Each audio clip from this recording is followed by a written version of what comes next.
Hey guys, Aaron here for the Love of Tech, and we just finished watching live streaming the Apple event.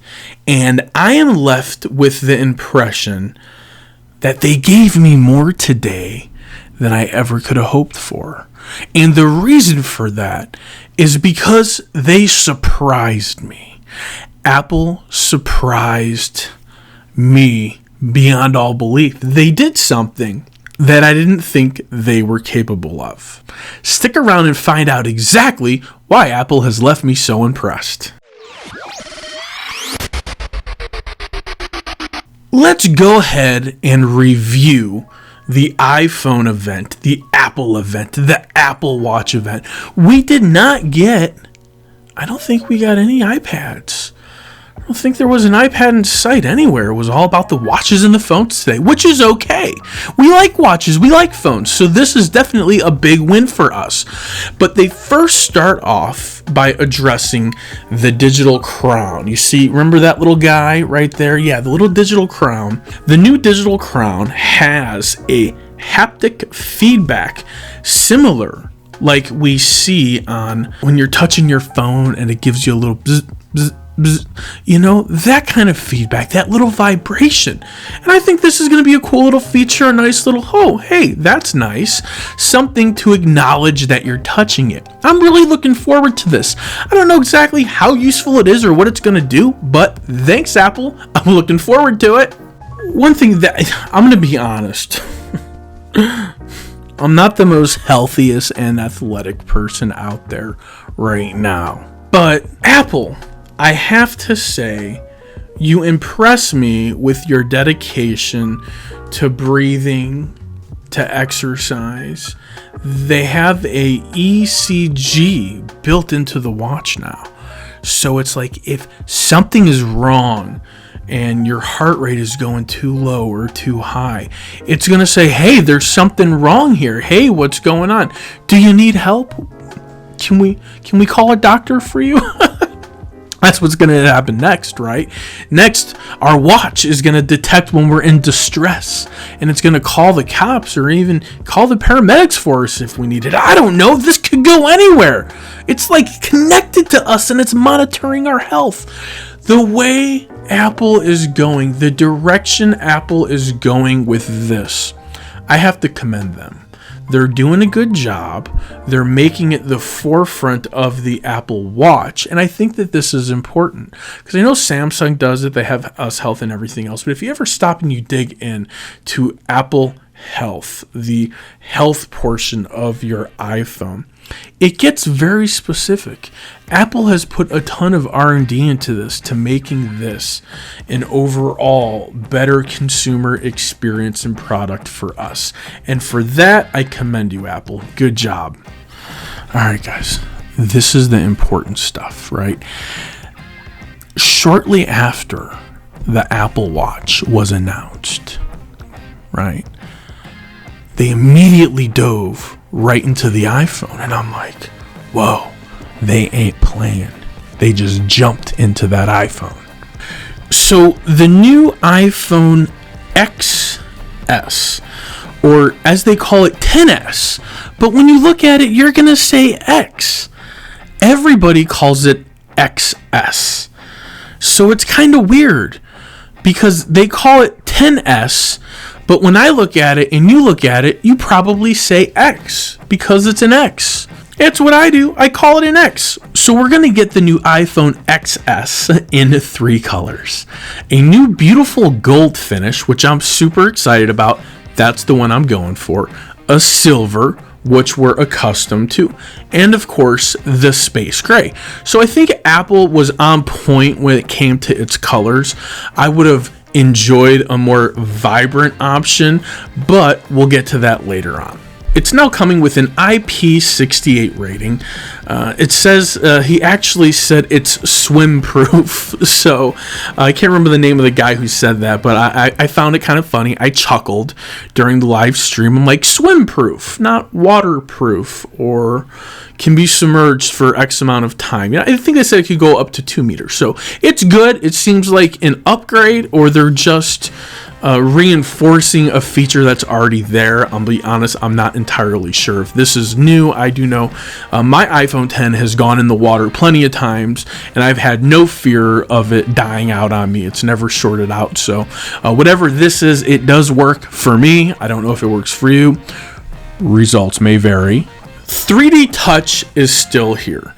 There were some rumors that 3D Touch was going to go away, that nobody liked it, developers weren't jumping on board with it, but I didn't really find that true. I found that a lot of my apps had a lot of 3D Touch options, a lot of Apple apps, a lot of Google apps, even some third-party apps started rolling out some pretty good, convenient 3D Touch options. So I'm not entirely sure where that rumor came from, but it was definitely debunked today. 3D Touch is here to stay.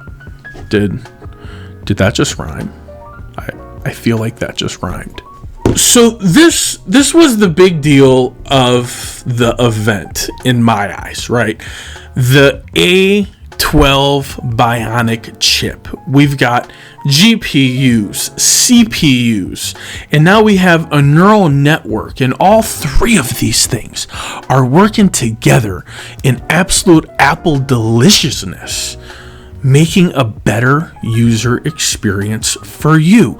This A12 Bionic chip is able to analyze, allocate, and redistribute resources and processing power lickety split on a quick demand in order to bring us the best possible user experience. I can get on board with this. I'm okay with this. It's complicated. It's science. It's technology. It's magic. It's coming together to bring us a better user experience. I, for one, am totally stoked about it. And maybe it's because Apple does amazing events, and I felt really hyped up about it after the fact. But when I sit back and I reflect, I'm like, okay, A12 Bionic, it's going to get stuff done. It's going to make things happen. Now, one thing Apple doesn't do during their event is they don't get into the specs. So we don't know. They didn't announce. I'm sure we'll know either later today or tomorrow, but we don't know if they've bumped us up to 6 or 8 gigs of RAM. Chances are Apple probably kept it around 3 to 4 because that's what Apple does. Because it has an A12 Bionic chip with a GPU, a CPU, and a neural network in order to determine how efficient it's going to be and where. You can't beat this. It's phenomenal. So there was an ARKit 2 announced. I'm not on board with this. It doesn't excite me. It does nothing. So I have a hard time reporting back to you with any sort of energy or excitement. So we're just going to blow past that. If you want to know more about the ARKit, I suggest find another source. I'm probably not it. Sorry. They really pushed some new features in the camera. So they talked about, again, machine learning. They talked about zero lag shutter speed. A picture that is overlaid and put together of all the best components of different pictures. So I'm not really too sure. It happened kind of quick. I don't know if you take one picture, but it really took like 4 or 5 pictures, and then it analyzes quickly and layers the parts that are best of each picture, or if that's when you're on the burst mode. I didn't catch that, and I hate to tell you that, but more research and more information is needed on that. But what I do want to report is it looked really cool. It looked really good. Imagine taking 4 or 5 pictures, but a couple parts aren't perfect out of each picture, and you're able to pick and choose the best parts. And the phone, the camera, machine learning, artificial intelligence, A12 Bionic does all of this for you. Lickety split. You can't beat it. I think this is a major win for Apple. My opinion is they came out with their phone last year, the 10, the X, and it was quickly overshadowed by the Pixel 2 XL's camera. So I think for a short period of time, Apple is going to be the reigning champion when it comes to smartphone cameras. And then maybe we'll see what the Pixel delivers us. Maybe the Pixel will knock it out of the park. Maybe not. But this is still going to be a phone to contend with. It's going to be amazing. One thing that they did say is the skies being blown out.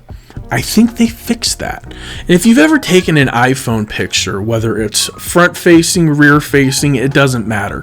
Whenever you take that picture, it blows out the background. You look at it, you're like, holy smokes. Like, where are the clouds? Where's the sky? It's white, right? Samsung is a little better at this. Apple has not been so great. It's been a bit of a disappointment year after year that this has been an issue. But now they kind of made a point to point out that, hey, it doesn't do that anymore. So I think we're good. I think this is a really good improvement. Good job, Apple. And to wrap up the camera, one thing that the world has gone cuckoo for Cocoa Puffs over is this bokeh effect. Here is a camera comparison of bokeh effects right here, if you are interested in seeing some different bokeh comparisons and seeing what it does and how it does it. But the thing that they're pushing is that the iPhone XS does it in such a way that in post-edit, after you shoot the picture, you are allowed to adjust the background blur and the image, so you have more control. So if you shoot it and it's a great shot and the background blur kind of destroys it, you can remove it and you can fix it and you can do some editing. You know, it doesn't always work 100% of the time, but most of the time it's pretty efficient. These smartphone cameras have done a really good job at processing these and giving us that really polished, professional DSLR look without actually buying a DSLR camera. So they really drove that home. Really excited to see how that works in my real life. That's what I'm all about. Real life scenarios. This part was a little interesting and a little misleading to me. They launched talking about dual SIM, and then last minute they were like, oh, it's one SIM tray, but you'll have an eSIM option. So however that's going to work, I'm not really too sure. I do know I've got the Pixel 2 XL here, and this has an eSIM, as well as you can put a physical SIM in there. So now that I think about it, it's probably going to work similar to that. The other thing is if you're in China without the eSIM options, you can get the phone in a dual SIM tray configuration. So that is a big win. They are thinking about other markets. So iPhone's huge. Everyone loves it. It's the gold standard in most smartphones across the globe. So they had to address that very specific market, China, for the lack of eSIM capability. So now they can have a dual eSIM tray. But my curiosity is this. Are we going to start to see dual SIM card tray variants make their way over here from China because people want the dual SIM? Or will people be okay just riding out with the eSIM and the one physical SIM tray? I don't know. We're going to see. What would have been super amazing is if they were giving us those dual SIM trays, if they could have squeezed in maybe an expandable storage tray. Maybe Apple, just thinking out loud here. It can't hurt. At launch, we were given an iPhone XS version, 5.8 inches. Then they also gave us a 6.5 XS Max version, which means it's a bigger screen. Probably a bigger battery too. That's the one I'm probably going for in gold, XS Max. Super stoked, super excited. As they moved on through the keynote, wait, we have one more iPhone to show you because we want this to be accessible to everyone. And this is where I get excited. This is where I think Apple just won everybody over. My opinion, right? My opinion, again, it can change once we actually get the phones in our hand. So Apple gave us the XR. It starts at $749. It's an aluminum body with the glass screen, of course, LCD. They state this is the most advanced LCD screen ever, and I believe it is a liquid retina display at 6.1 inches, which sounds pretty cool. Liquid retina, the most advanced LCD screen ever. Sign me up. It sounds phenomenal. We're also no wireless charging, I'm assuming, because of the aluminum back. LCD screen, okay, we can totally deal with that. One camera lens, well, we know the Pixel can do amazing things with one lens, so why can't Apple? And I think this is where Apple is showcasing, hey, we can do that too. Hey, Google, you're not the only one that can create a portrait mode with one lens. So I think this is kind of like Apple slapping back a little bit and saying, we can do it too. And they can't, and they did, and they just showed us. So we're not sacrificing a whole lot for the $749 version 6.1 XR. I keep wanting to say XR. But with this all being said, I'm most excited about this lower priced 6.1 LCD iPhone. I have a ton of friends that are all like, oh, I want the iPhone 10, I want this, I want that, I can't afford it, it's so expensive, blah blah blah. And it's like, oh, should I go and get that one? I'm like, well, that one's kind of older technology, this, that, and the other, you know. Like, I've been telling everyone, just wait until the new ones are announced, and I'm glad I have, because the XR is going to be a viable option for a lot of people that enjoy the Apple ecosystem, that like simplicity, that like a phone that works as good as solid, is going to last several years, but they don't want to pay over $1,000. It's too much, even on a device payment plan. So this is the perfect phone. I think Apple was brilliant at bringing this one to the market. Big thumbs up. I was not sold on it during the leaks, and the reason for it is because I was concerned that it was going to have a major deficiency in features, productivity, and power.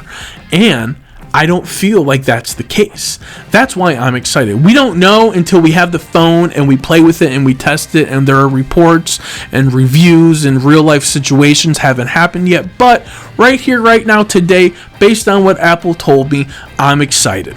So to go ahead and kind of wrap this all up for you and put all of my thoughts into a nice little exit. All right, so Apple had an event. We got the A12 Bionic chip. We got a really cool new color. I think the gold is awesome. We've got the 6.5, I'm just going to say it, XS Max.